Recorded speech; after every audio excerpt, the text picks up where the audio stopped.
राधे राधे बच्चों, आज हम डिस्कशन करने जा रहे हैं क्रैमर्स रूल पे। ये ज़रा ध्यान से सुनेंगे, आपके लिए काफ़ी इम्पोर्टेंट है। आईआईटी में इस बार 2026 में 4 क्वेश्चंस इससे आए हैं क्रैमर्स रूल से केवल।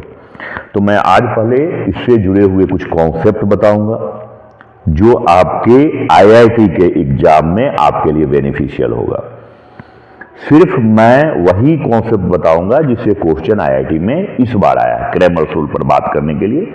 तो आपके लिए बहुत इंपॉर्टेंट है, स्किप मत करेंगे, ध्यान से देखेंगे और मेरे ख्याल से ये काफी इंपॉर्टेंट है।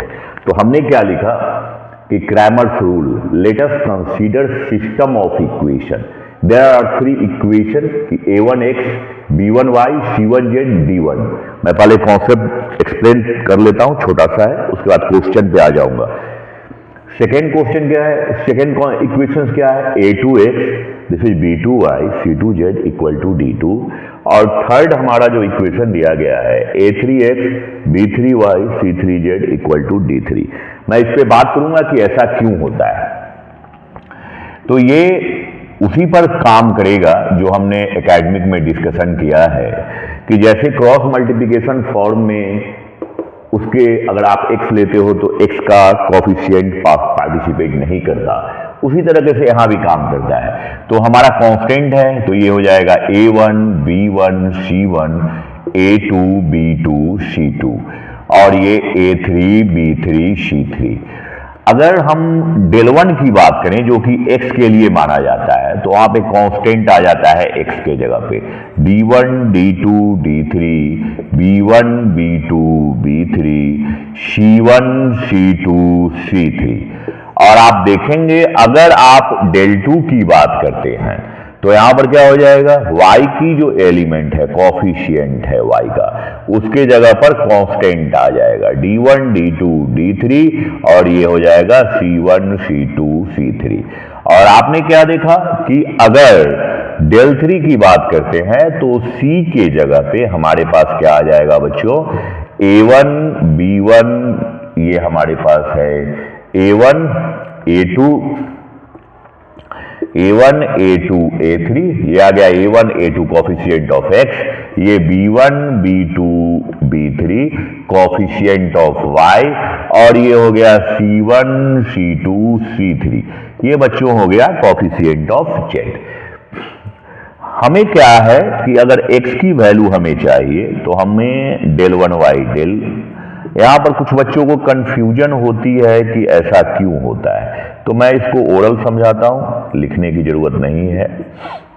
यहाँ पर हम क्या करेंगे, अब d1 x का मान निकालना है सपोज दैट, तो d1 के जगह पर हम ये इक्वेशन डालेंगे सोल्व करने के लिए, d2 के जगह ये इक्वेशन डालेंगे, d3 के जगह ये इक्वेशन डालेंगे।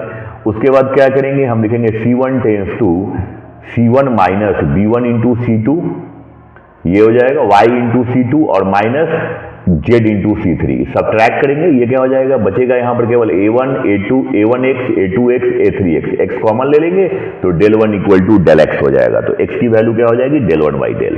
तो मैंने ओरल समझाया, बेसिक है तो ज्यादा कुछ नहीं है। डिटर्मिनेंट अगर आप एकेडमिक बना चुके हैं तभी, ये सिर्फ जी मेंस वालों के लिए ही समझ में आएगा। तो हमारे पास ये 3 कंडीशन आए। पहला condition the value of for value of x कि del1 y del, value of y del2 y del and value of z del3y del, ये कंडीशन आए।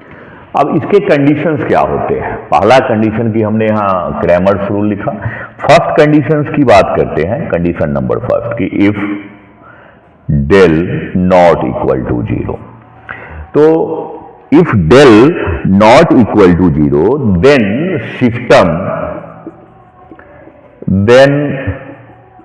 system will have unique finite solution।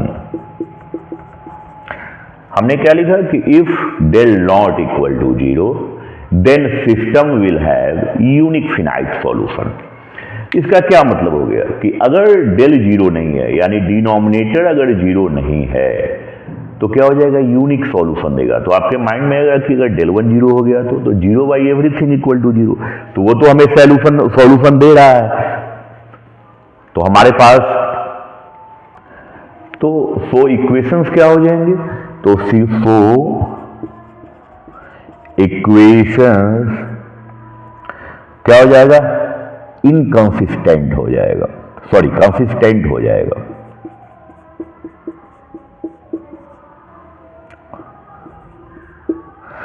तो हमारे जो condition आ गए, तो conditions क्या है, कंडीशंस आ गए कि then system if the value of del not equal to 0 then system will have unique finite solution. So equations are क्या हो जाएगा, so equations are consistent. Consistent जो हिंदी मीडियम विद्यार्थी हैं इसका मतलब होता है अविरोधी।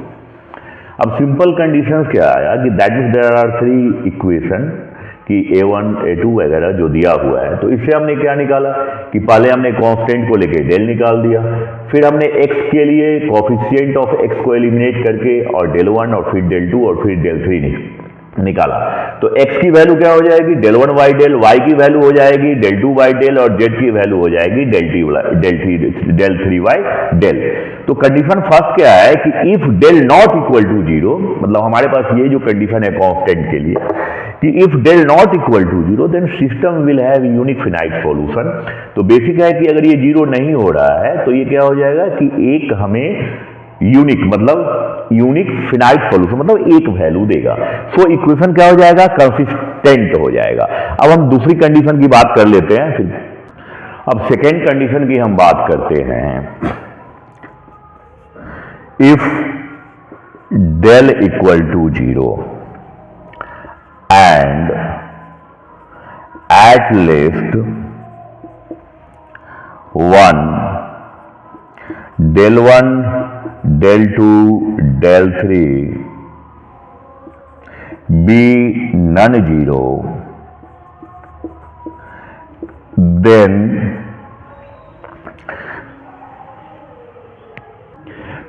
the system has no solution. Then the system has no solution. No solution. तो ये हमारे पास क्या कंडीशन आया कि if del equal to 0 and at least one of del 1 del 2 del 3 be non zero, कोई एक इसमें अगर 0 नहीं है then the system has no solution. तो क्या हो जाएगा कि इक्वेशंस आर इनकंसिस्टेंट। इनकंसिस्टेंट का मतलब क्या हो जाएगा, विरोधी हो जाएगा। यहां पर हमने क्या लिखा था, कंसिस्टेंट। तो ये बालकों बहुत इंपॉर्टेंट कंडीशन है। तो बच्चों यहां 2 कंडीशंस निकल के आया, एक और लिखेंगे अभी आगे, पहले ये दोनों को डिस्कशन कर लेंगे कि सपोज दैट कि if del not equal to 0, तो दैट मीन्स क्या है कि del not equal to 0 then system will have unique finite solution. मतलब यूनिक फिनाइट सॉल्यूशन ये देगा, सिंगल वैल्यू देगा and so equations are consistent, यानी कि ये अविरोधी रहेगा। लेकिन अगर if del equal to 0 and at least one of del 1 del 2 del 3 be non-zero and then the system has no solution, equations are inconsistent। अगर del का मान आपने 0 डाल दिया तो कंडीशन क्या हो जाएगा, ये इन्फिनाइट हो जाएगा। किसी भी संख्या को अगर आप 0 से डिवाइड करते हैं तो ये इन्फिनिटी को इक्वेट करता है। तो ये जो कंडीशन है हमारे पास क्या हो जाएगा, नो सॉल्यूशन का केस हो जाएगा। तो जब भी क्वेश्चंस में आपको दिया हुआ रहे कि no solution and that means condition क्या हो गया कि del इक्वल टू 0, जो कि इस बार जीमेंस में दिया गया है नो सॉल्यूशन का। तो फिर हम बात करते हैं। तो del अगर 0 है दैट मीन्स कंडीशन विल भी क्या हो जाएगा कि नो सॉल्यूशन। अब थर्ड पे हम लोग आते हैं, देखेंगे ये क्या कह रहा है। हमने क्या लिखा कि if del equal to del 1 del 2 equal to del 3 equal to 0, all are अगर 0 हो जाए कि suppose that del 1 del 2 del 3 equal to 0 हो जाए तो हमारे पास क्या कंडीशंस हो जाएंगे, ऑल आर 0। तो क्या हो जाएगा कि then system will have look here बच्चों, तो if all are equal to zero then equation will have infinite number of solution, infinite number of solution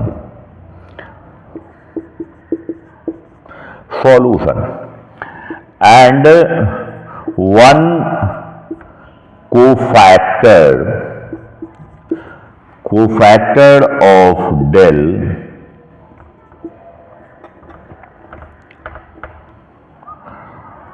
are not equal to zero, या सीधा लिखिए कि नॉट इक्वल टू जीरो। मतलब ऐसा हमने क्या लिखा, पहले इसको समझिए कि if del del 1 del 2 del 3 equal to zero, हमने पहले कंडीशन क्या लिखा कि all are equal to zero. तो all are equal to zero, then equation will have infinite number of solution and one cofactor, यहां लिख दीजिए and at least one cofactor, and at least one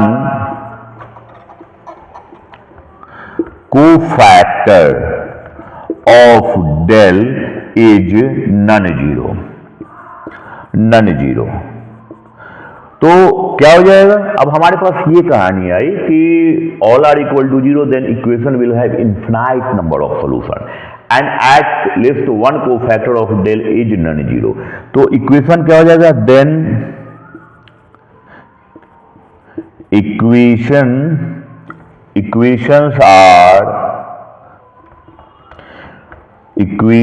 are consistent।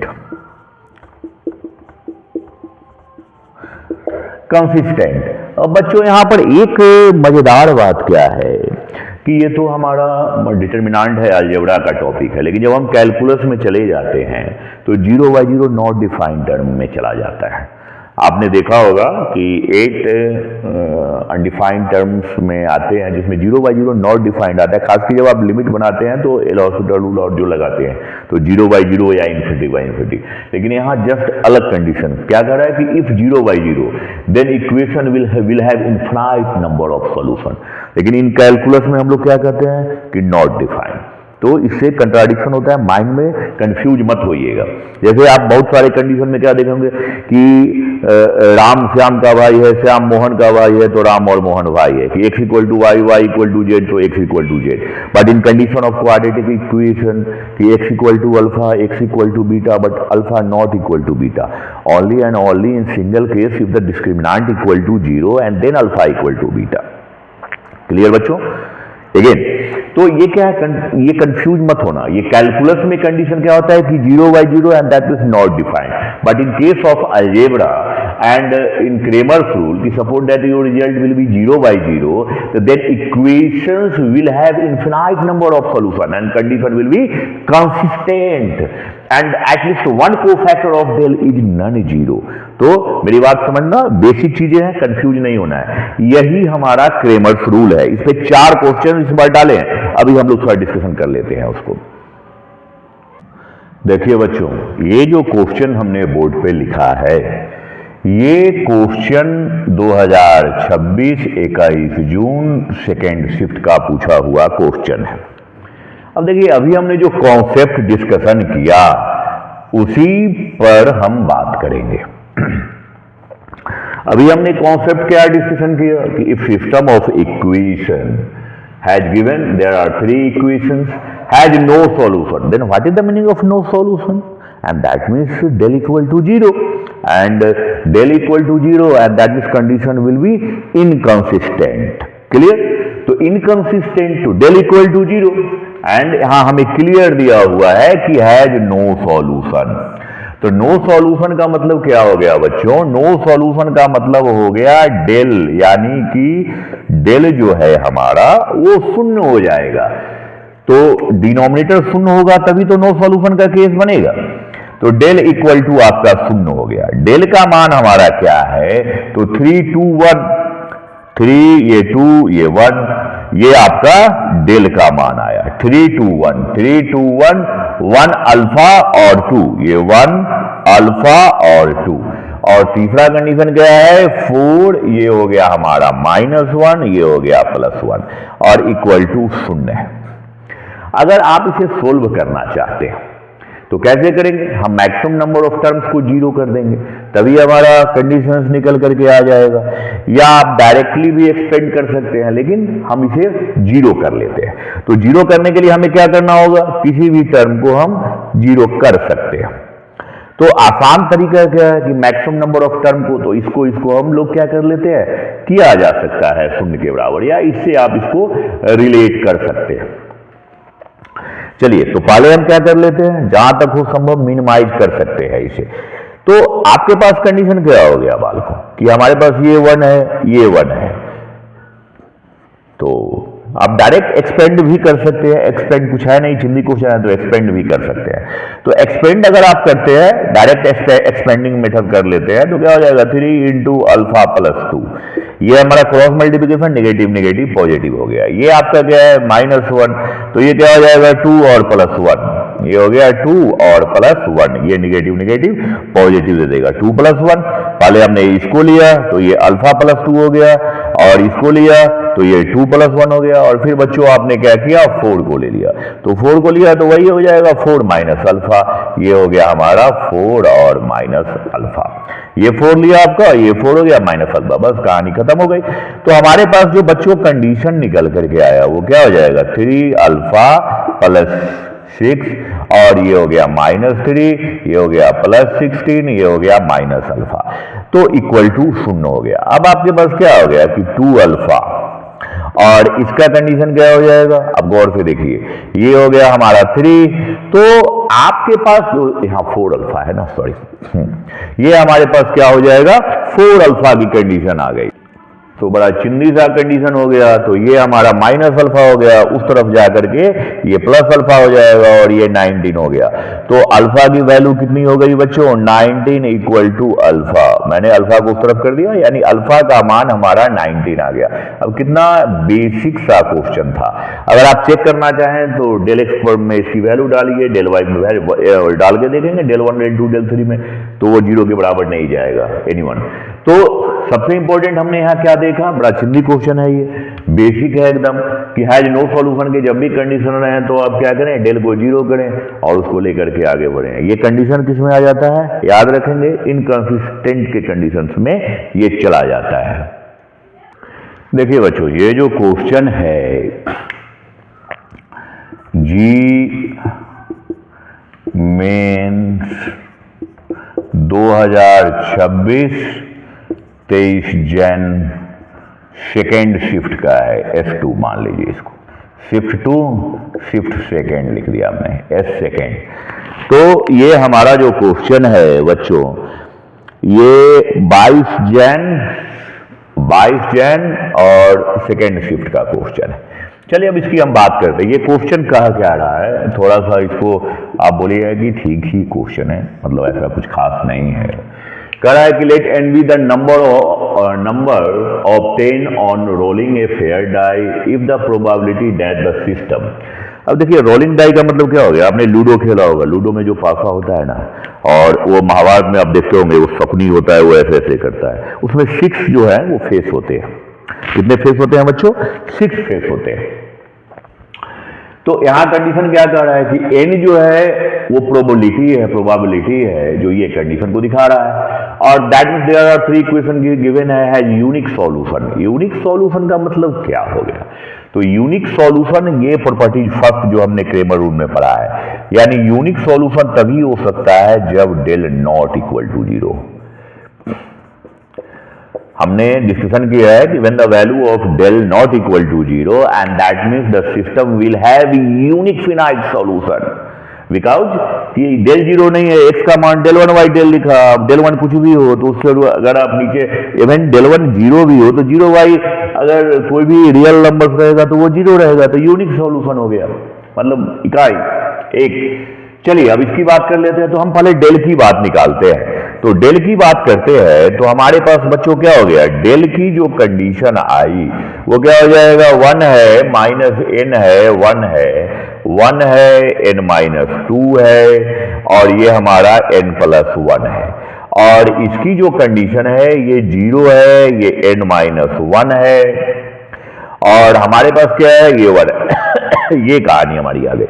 अब आप गौर से देखिए, हमें maximum number of term को 0 कर लेते हैं, तो हमने यहाँ एक कंडीशन क्या डाल दिया बच्चों कि R2 tends to R2 minus R1, चिंदी पिंदी है। तो हमारे पास क्या हो जाएगा, 1 है, 0 है, 0 है, ये माइनस n है, ये प्लस n हो जाएगा, तो ये हो गया 2n माइनस 2, ये 1 है और ये n से 1 सब्ट्रैक्ट हो गया, ये 1 हो गया, ये आपका 1 है, कहानी खत्म हो गई। इसको जब आप एक्सपेंड करते हैं तो हमारे पास क्या हो जाएगा कि 2n माइनस 2 और माइनस n। आप गौर से देखिए क्या क्या कंडीशंस आपके पास आ रहे हैं जब आपने इसको एक्सपेंड किया। तो हमारे पास क्या एक चीज छूट गया, ये n-1 है ना, सॉरी, ये हमारा क्या है बच्चों, n-1 है। तो ये 2n की कंडीशन आपने लिखा, ये आपने यहाँ लिखा कि n-2 है, ये माइनस माइनस प्लस हो गया 2n, ये n हो गया, सब सही है, n-1 और 1 है। तो आपने जब 1 को लेके एक्सपेंड किया तो हमारे पास कंडीशन क्या हो जाएगा कि that means this value equal to n into n-1, n into n-1। अब दोनों में से अगर आप n-1 कॉमन ले लेते हैं तो ये 2 बचा, ये n बचा, आपने n-1 कॉमन ले लिया, and this value not equal to 0 for unique solution of system. Clear?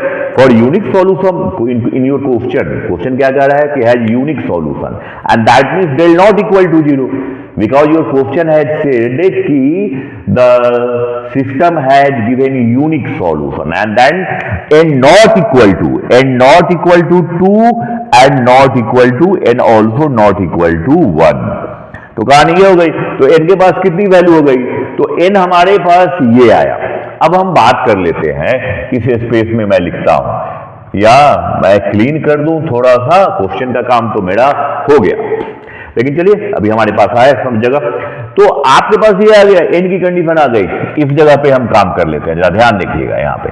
तो आपके पास प्रोबेबिलिटी की बात करते हैं, 6 फेसेस है, लेकिन उसमें 2 और 1 जो है आउटकम्स n का नहीं होगा। आउटकम मतलब जो हम वो फेंकते हैं जो आता है, तो आउटकम्स 2 और 1 नहीं होगा। तो टोटल कितने 6 फेस होते हैं, 2 तो गए, तो n की वैल्यू क्या हो सकती है बच्चों, 4 5 6 4 5 3 भी हो जाएगा ना, हाँ 3 4 5 6 हो जाएंगे, तो 3 4 5 और 6, 2 और 1 नहीं होगा। तो प्रोबेबिलिटी ऑफ n की अगर बात करते हैं तो 4/6 हो गया, ns हमारा 6 है, ne हमारा 4 है, तो ये हमें दिया हुआ है k/6।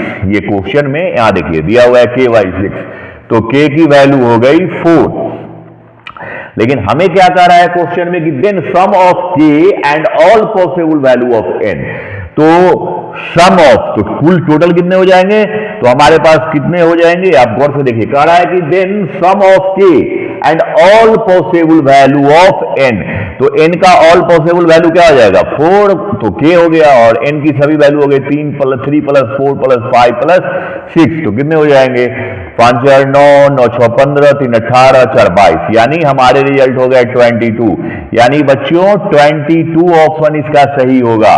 ये क्या हमने लिखा, मैं इसकी फिर से बात कर लेता हूं। ये क्वेश्चन में दे रखा है कि देन सम ऑफ k, तो k का मान आपका कितना आया, k = 4 and all possible value of n। तो all possible value of n क्या है बच्चों, ये है, ध्यान से देखिए, ऑल पॉसिबल वैल्यू ऑफ, मैं इसको कवर कर देता हूं, all possible value of n and that means 3 4 5 6, और ये हमारा क्या है बच्चों, ये हमारा k का वैल्यू है, k का वैल्यू है। तो इन सभी का योग आपका क्या हो जाएगा, क्वेश्चन में जो पूछ रहा है कि इन सभी का योग निकालिए, तो योग क्या हो जाएगा, k and all possible value of n, and then your result will be 22। Clear बच्चों? चलिए नेक्स्ट क्वेश्चन की तरफ बढ़ते हैं। ये जी मेंस का पूछा हुआ यही क्वेश्चन है, सोच लीजिए आप। देखो बच्चों, ये आपका G26 23 जैन का पूछा गया क्वेश्चन है। देखिए ये आपका 23 जनवरी सेकेंड शिफ्ट का पूछा गया क्वेश्चन है। ये भी बेसिक क्वेश्चन है, कोई दम नहीं है। तो कार्य कहां से स्टार्ट करें, कह रहा है the system of linear equation has given has unique solution. अब यहाँ आपको क्या करना है, पहले चेक करना है यूनिक सॉल्यूशन के लिए क्या होना चाहिए, डेल नॉट इक्वल टू 0 होना चाहिए। इन्फिनाइट के लिए डेल इक्वल टू 0 होना चाहिए। तो पहले हम क्या करेंगे, इसे सोल्व करेंगे। तो यूनिक सॉल्यूशन और इन्फिनाइट सॉल्यूशन दोनों में एक चीज हमारा कॉमन है क्या कॉमन है कि यूनिक सॉल्यूशन जब आता है तो यूनिक सॉल्यूशन की हम क्या बात करते हैं कि del not equal to zero, और इन्फिनाइट नंबर ऑफ सॉल्यूशन में क्या होता है कि डेल इक्वल टू जीरो। पहले इसकी बात कर लीजिए, चलिए उसके बाद हम बात करते हैं, पहले डेल निकालते हैं। तो डेल हो गया 1 2 1, ये हो गया हमारा 1 5 2 1 5 2, और ये हो गया 1 a और 3, ये हमारे कंडीशन आ गए। अच्छा आप बच्चों एक चीज देखेंगे, ये हमारी कंडीशन जब आई तो हम क्या करेंगे, इसको सोल्व करने के लिए मैक्सिमम नंबर ऑफ टाइम को हम 0 कर देंगे। तो आप कर सकते हैं तो कर लीजिए। तो आपके पास कंडीशन क्या क्या आ रहा है, करने के लिए क्या लिख सकते हैं, हम इस सब्ट्रैक्शन के कंडीशन को इस्तेमाल कर लेते हैं। तो क्या हो जाएगा, आप लिखेंगे C2 tends to C2 minus C1, C3 tends to C3 minus C1। तो हमारे जो डिटर्मिनेंट्स के वैल्यू हो गए, डेल लिखिए, तो ये जो हम प्रॉपर्टी लगाए तो C2 माइनस C1, तो क्या हो जाएगा, ये तो जैसा है वैसा ही रहेगा। ये हो गया 0, ये हो गया आपके 3, और ये हो गया 1। इसको आपने लिखा C3 माइनस C1, तो ये हो गया 0, ये हो गया a माइनस 2। क्रॉसपॉन्डिंग यानी संगत अवयव, क्रॉसपॉन्डिंग एलिमेंट को आपने सब्ट्रैक्ट किया, और ये कंडीशन क्या हो जाएगा, ये हमारा हो जाएगा 2 3 3 में से 1 जाएगा, तो ये आपके क्या हो जाएंगे, 3 में से 1 जाएगा बच्चों, तो हमारा जो है वो 2 आ गया। अब आपके पास कंडीशन क्या है, ये 2 है, कंफ्यूज मत होना। ये अब 1 को लेके आप एक्सपेंड कर दीजिए। 1 को आपने लिखा तो इसके कोफैक्टर क्या हो जाएंगे, गौर से देखिए, मैं डायरेक्ट लिख देता हूं। तो 6 और माइनस a, और ये हो गया प्लस 2, यानी हमारा आ गया 8 माइनस a। तो a की वैल्यू 8 तभी हो सकती है जब डेल हमारा 0 हो। तो डेल अगर हम इसको 0 कर लेते हैं तो कंडीशन क्या हो जाएगा, a इक्वल टू 8। अब आपके माइंड में आया कि a इक्वल टू 8 क्यों। अब देखिए हर जगह चारों ऑप्शन में 8 है 8 है 8 है 8 है, यानी कि यूनिक सॉल्यूशन वाले पहले तो दोनों गए, क्योंकि यूनिक सॉल्यूशन के पहले रूल क्या है हमारे पास कि del not equal to 0। The condition क्या हो जाएगा कि del not equal to 0, and that means the condition will be unique solution. अगर डेल 0 हो जाएगा और कोई भी 3, डेल 1 डेल 2 डेल 3 में से कोई भी एक नन 0 हो जाएंगे, तो वो कंडीशन क्या हो जाएगा, नो सॉल्यूशन का हो जाएगा। तो ए हमारा 8 हो गया। अब बच्चों दूसरा कंडीशन हमें बी की वैल्यू चाहिए, तो बी की वैल्यू के लिए यहां पर हम गेम खेल लेते हैं। तो जेड वाले पॉइंट को पकड़िए। जेड वाले को क्यों पकड़ना है, क्योंकि हम इसको एलिमिनेट कर लेंगे, ए को। हमारे पास कंडीशन ये सारे दी, हमें निकालना क्या है बालकों, तो बी निकालना है। अब अगर हम जेड को इग्नोर कर दें तो ए इग्नोर हो जाएगा। तो अगर हम डेल 3 की बात करते हैं तो डेल 3 हमारा क्या हो जाएगा, 1 2 1। ऐसे आप ए का मान पता है तो कोई भी निकाल सकते हो, 1 5 2, और ये बच्चों जेड के जगह क्या हो जाएगा 6 36, और दिस वैल्यू ये क्या है आपका बी है। अब यहां भी हमें मैक्सिमम नंबर ऑफ टर्म को 0 कर देना है, तो क्या लिखेंगे, C2 टेंस टू C2। अब जरा कंफ्यूज मत होइएगा, स्पेस कम है तो मैं यहां लिख देता हूं। तो C2 टेंस टू हमारे पास क्या है, C2 माइनस C1, और C3 टेंस टू क्या हो जाएगा, C3 माइनस 6C1। अब हमारे पास डेल 3 का जो मान आया, जगह कम है बच्चों, थोड़ा ध्यान रखना, थोड़ा ध्यान। ये हो गया आपका 0 1 माइनस 1, ये हो गया 3, ये हो गया 1। अब यहां आपने 6C1 लिखा तो ये तो 0 हो गया, और ये हो जाएगा 24। 36 में से आप देखेंगे तो 12 जाएगा तो 24, और ये हो जाएगा हमारा b माइनस 6। यही हमारा कंडीशन आया। क्या आ गया बच्चों, b माइनस 6 1। अब आप इसको लेके एक्सपेंड करते हैं तो हमारे पास वैल्यू क्या आ जाएगा, 3b और माइनस 18 माइनस 24। गौर से देखिए, ये हमारे पास क्या हो गया, 3b और माइनस 18 ये आया, और ये हो जाएगा हमारा ये कंडीशन। तो हमारे जो रिजल्ट हो जाएंगे, तो चलिए बच्चों, तो ये हमारा क्या है, 3b और माइनस 18, ये 3b है। अब आप क्या लिख रहे हैं, तो इसकी वैल्यू आ गई, थोड़ा छोटा लिखना पड़ रहा है बच्चों, तो ये हो गया हमारा 42। 24 प्लस 10 तो 34, और ये 42। तो b का रिजल्ट क्या हो गया बच्चों, b हो गया 14। b हमारा हो गया 14। तो हमारे ऑप्शन कौन हो जाएंगे बच्चों, infinite number of solution, because del 3 0 होगा तभी तो b का मान 14 होगा। तो b का मान 14 तभी होगा जब del 3 जीरो होगा, तो यहां जरा बच्चों ध्यान से सावधानी पूर्वक देखेंगे, थोड़ा कम स्पेस है। तो यहां से दो पॉइंट निकला। हमने क्या बताया था कि इन्फिनिटी नंबर ऑफ सॉल्यूशन कब होता है, जब सभी जीरो होते हैं, del v जीरो, del 1 भी जीरो, del 2 भी जीरो, del 3 भी जीरो। और एक चीज मैंने लिखा था कि at least one cofactor of del will be non zero. तो यहां कंडीशन हमारे पास क्या आ रहा है कि the value of b equal to 14 when that means del 3 equal to zero, value of a equal to 8 and that means del equal to zero. तो del 3 और del zero हुआ an infinite number of solution and then the value of a equal to 8 and b equal to 14। यही 2026 का ऐसे ही question है सब। देखो बच्चों, ये जो क्वेश्चन है ये सड़ा हुआ क्वेश्चन, मतलब बहुत ही बकवास कहो, आईआईटी में पूछे हुए हैं और 23 जनवरी फर्स्ट शिफ्ट में पूछा है। यानी ये जो क्वेश्चन है बच्चों, ये जी 2026 और ये 23 जनवरी S1 फर्स्ट शिफ्ट में पूछा है। 23 जैन S1 फर्स्ट शिफ्ट का क्वेश्चन है। तो आप समझ सकते हैं ये मतलब ये क्वेश्चन का लेवल नहीं ठीक है, सब ऐसे ही हैं। मुझे अगर अभी 26 का कुछ पेपर अच्छा लगा है तो 3D ठीक है, अच्छा है 3D का पेपर। 3D का जो क्वेश्चन है वो अच्छा है, डेफिनेट भी ठीक ही है। ये डिटर्मिनेंट का बस बोल सकते हो एकेडमिक बेस ही है, ज्यादा कुछ नहीं है। चलो पहले इसको सोल्व कर लेते हैं। चिंदी पिंदी है तो फटाफट मार देते हैं, इसको लिख दो। तो ये क्या हो जाएगा 1 minus cos square gamma, direct expand कर देते हैं। कॉस स्क्वायर गामा 1 माइनस, अगर कॉस अल्फा देखो 1 लिया तो ये तो 1 माइनस कॉस स्क्वायर गामा।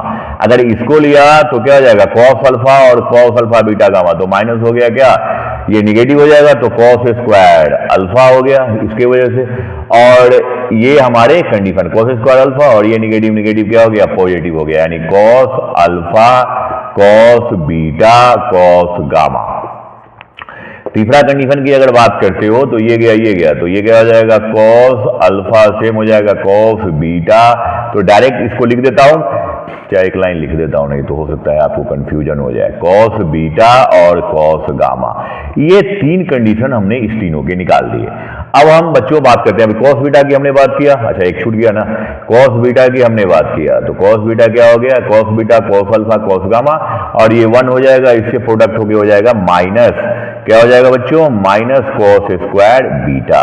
तो मैं यहां से लिखना स्टार्ट करता हूं, माइनस कॉस स्क्वायर बीटा। थोड़ा लंबा इक्वेशन है, अब बराबर में इसकी बात कर लेता हूं। तो एक तो बच्चों ये 0 हो गया, इसकी कहानी खत्म हो गई। कॉस अल्फा लेते हैं तो ये गया तो ये 0 हो गया, तो ये हो जाएगा बच्चों माइनस, अब क्या हो जाएगा निगेटिव, और ये भी निगेटिव हो जाएगा ना, तो प्लस हो जाएगा cos alpha cos beta cos gamma.